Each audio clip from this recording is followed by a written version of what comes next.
Kalau memang tidak memilih. Nah sekarang saya tanya lagi, Mbak Kania di sini membandingkan hasil survei dengan apa? Quick count. Siapa yang melakukan quick count? Kita juga. Artinya memang ini pertaruhan akademik.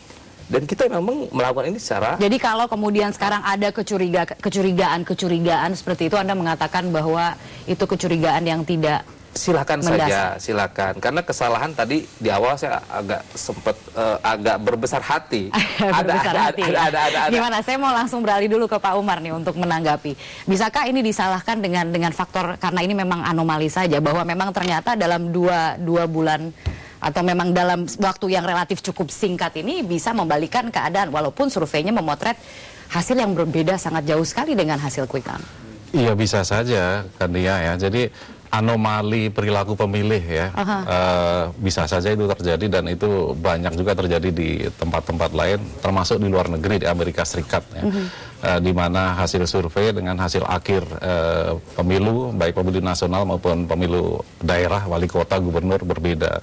Itu tapi kita tidak boleh menyerah begitu saja itu. Maksudnya? Kita pernah mengalami hal seperti ini ketika Pilkada Jawa Timur. Ya. Semua lembaga survei, waktu itu lembaga saya juga melakukan quick count di sana. Ada 5 lembaga survei, semuanya berbeda dengan hasil quick count-nya berbeda dengan hasil KPUD, hasil akhir KPUD. Tapi setelah diverifikasi melalui Mahkamah Konstitusi terbukti bahwa yang salah adalah KPUD karena melakukan markup data kan gitu. Karena waktu itu bedanya 2 pasangan yang masuk putaran kedua itu kecil sekali. Kalaupun penjelasan yang paling masuk akal begitu apa menurut Pak Umar? Jadi kalau misalnya ada perbedaan yang begitu besar? Kalau metodologi yang dipermasalahkan, saya kurang sepakat ya bahwa ini ada kesalahan metodologi. Kenapa? Karena sudah terbukti bahwa lembaga-lembaga terutama yang mainstream ini, bukan lembaga-lembaga yang baru lahir ya, itu sudah ratusan kali melakukan survei dengan akurasi tinggi dan sekarang semua masyarakat termasuk para pelaku pilkada di DKI menerima hasil quick count. Nggak ada yang walaupun kita masih tunggu KPUD kan, tapi tetap dari sekarang semua sudah mengakui yang masuk putaran 2 adalah Jokowi dan Foke. Itu artinya apa? Lembaga-lembaga ini punya kredibilitas dalam soal metodologi, nggak perlu diragukan lagi gitu. Tapi jadi, bukan berarti kalau sudah... Jadi ini anomali gitu? Bisa disimpulkan seperti itu? Enggak, bukan begitu. Bukan hanya anomali saja. Bisa saja terjadi kesalahan, tapi bukan di metodologi. Bukan gitu. di metodologi. Terjadi kesalahannya jadi di mananya? Kesalahan itu kan kalau lembaga survei itu bukan hanya soal kapabilitas dalam metodologi, tapi juga integritas. Integritas, kan, gitu. Yang artinya angkanya bisa diotak-atik, begitu maksud Anda? Seperti itu? Saya tidak tahu ya, karena itu urusan dapur masing-masing lembaga survei ya. Tapi artinya karena sekarang pertanyaannya apakah sekarang lembaga survei ini masih bisa dipercaya atau tidak? Pak Akbar langsung ketawa-ketawa di sini. Kalau dari segi metodologi tidak ada yang diragukan soal kemampuan, diragukan, terutama lembaga-lembaga survei mainstream ya. Tapi integritasnya sekarang. Tapi kalau soal integritas itu kalau kita bertanya tidak ada salahnya karena memang ada keraguan-raguan di masyarakat kok hasilnya seperti ini gitu ya. Jadi tidak bisa dikatakan bahwa ini anomali. Anomali bisa saja terjadi. Gini ya, kalau soal Fauzi Bowo itu Kompas tepat, dia 34% ya. Artinya dari awal sudah memprediksikan seperti itu. Tapi khusus untuk Jokowi semuanya meleset termasuk Kompas. Kenapa gitu? Kompas itu tidak punya interest gitu ya, karena dia bukan konsultan dari satu pasangan segala macam. Tapi dia juga meleset, berarti ini ada anomali. Khusus Jokowi ini ada anomali, tetapi yang lainnya itu ada yang tepat, ada yang meleset tidak tepat, jauh. ada yang meleset jauh begitu loh. Tidak tepat itu meleset jauh nih kita bicara ya.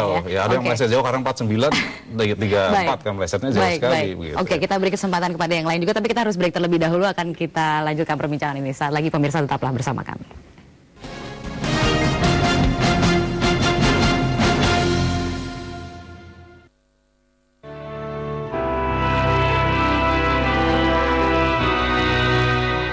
Gempa bisa terjadi sewaktu-waktu. Kita bisa selamat jika membuat rumah tahan gempa. Berlindung jika terjadi gempa. Letakkan perabotan berat di bawah. Kita bisa melakukannya.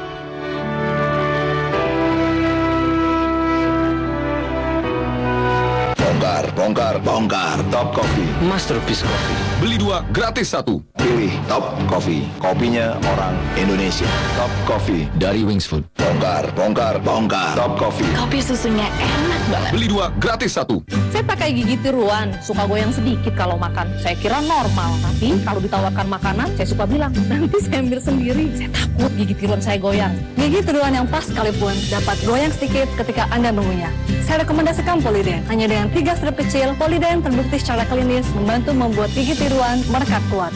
Berkat Polident, gigi tiruan saya nggak goyang. Saya lebih percaya diri.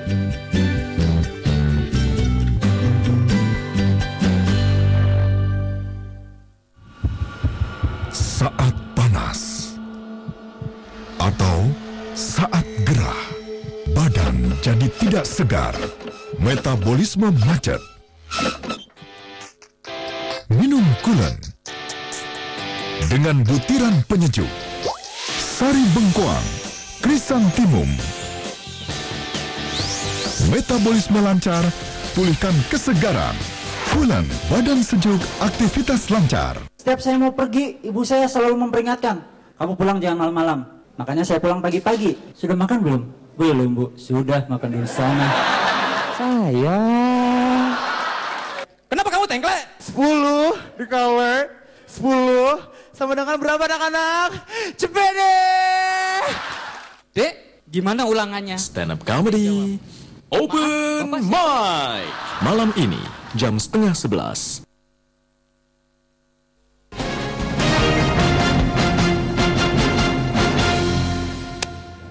Ya pemirsa, Anda kembali bergabung bersama kami di Forum Today's Dialog. Kembali kami akan lanjutkan perbincangan. Saya langsung beralih ke Mbak Dani untuk mengomentari soal anomali ini. Ya, saya justru yang menarik dari komentar Mas Umar dan Mas Arman tadi adalah justru publik terkejut dengan hasil kesenjangan yang terjadi antara sebelum dan ketika kemarin 11 Juli itu. Terus kemudian kita dihadapkan oleh hal-hal misalnya terjadi adanya anomali dan sebagainya.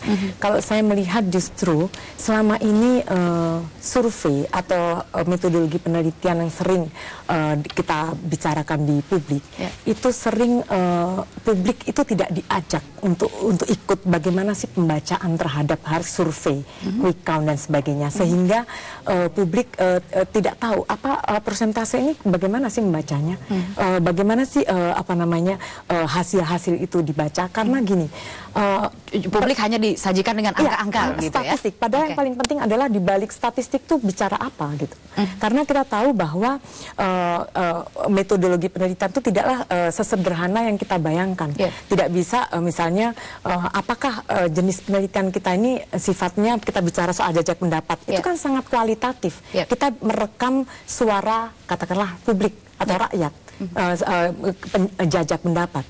Tetapi kemudian instrumen yang kita perlukan adalah yang sangat kuantitatif, yang artinya ini ada kesenjangan dalam apa yang kita rekam, yang ingin kita rekam dengan instrumen yang kita pakai. Itu pun juga problem. Dan satu lagi kan ya, ada hal yang kita sering menafikan bahwa realitas sosial itu demikian beragam, demikian kompleks, sehingga dia tidak cukup dengan urusan misalnya kuesioner, dia tidak cukup dengan urusan statistik-statistik itu, sehingga akhirnya yang dipertanyakan kepada peneliti, kepada interviewer dan sebagainya itu adalah apakah alat pengumpul data ini sesuai dengan yang dibutuhkan. Artinya apakah dia memenuhi soal validitas dan reliabilitas. Apa itu validitas? Yaitu seberapa besar alat ukur ini sanggup mengukur hal-hal yang ingin kita ukur. Misalnya. Kalau boleh saya potong dulu, tapi kalau kita bicara mengenai hasil survei itu adalah potret sementara. Mungkinkah berubah sedemikian drastis? Nah, itu tadi. Saya tadi dengar kawan-kawan saya bilang soal anomali ini. Saya pikir soal anomali ini juga ada penjelasannya gitu. Artinya metode survei, pengumpulan data dan sebagainya itu juga bisa menjawab keraguan-keraguan publik gitu loh. Jadi harus bisa dipertanggungjawabkan kalaupun misalnya sampai prinsip kerja yang jelas dan sangat rigid gitu. Karena soal reliabilitas misalnya, seberapa besar alat pengumpul data ini bisa digunakan secara konsisten dalam sekali, 2